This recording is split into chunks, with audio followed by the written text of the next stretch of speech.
पहले पर्व खुशियां लाता था और आज के जमाने में पर्व तनाव लाते हैं कि समाज में कहीं दंगा फसाद न हो जाए।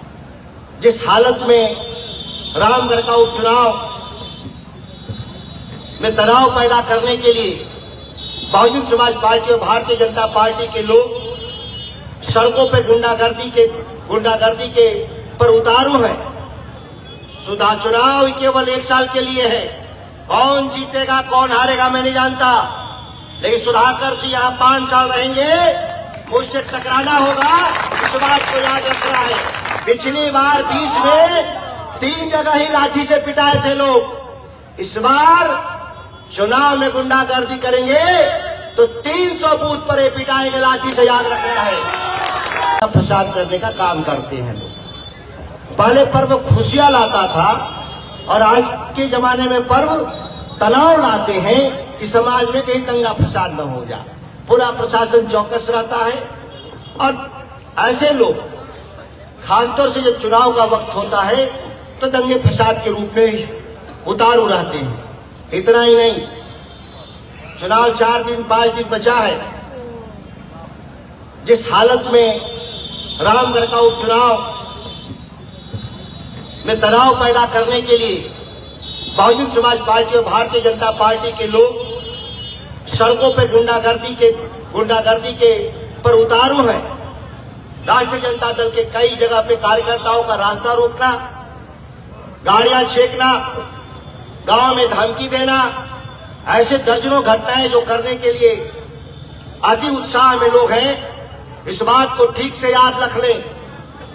सुधा चुनाव केवल 1 साल के लिए है। कौन जीतेगा कौन हारेगा मैं नहीं जानता, लेकिन सुधाकर सिंह यहाँ 5 साल रहेंगे, मुझसे टकराना होगा, इस बात को याद रखना है। और विधायक सांसद के सामने होता कुछ नहीं, इस भी बात को याद रखें। बन जाने के बाद भी ऐसे लोगों का घुटनों पे लाना मुझे अच्छी तरह से मालूम है। ऐसे गुंडों को सीधा करना और पिछली बार वाली गलती नहीं करेंगे। 20 वाली गलती नहीं करेंगे। पिछली बार 20 में 3 जगह ही लाठी से पिटाए थे लोग। इस बार चुनाव में गुंडागर्दी करेंगे तो 300 बूथ पर पिटाएंगे लाठी से, याद रखना है। जो समझ रहे हैं कि धमकी देकर के डरा देंगे राष्ट्रीय जनता दल के कार्यकर्ताओं को, मतदाताओं को, ऐसे लोग बहुत भ्रम में और मुगालते में हैं। और कभी कभी कहते भी हैं कि गांव देहात में जब वोट मांगने जाते हैं तो क्या कहते हैं, साहब काम तो सब ठीक है करते हैं, थोड़ा गरम मिजाज के। तो गरम मिजाज कब होता है?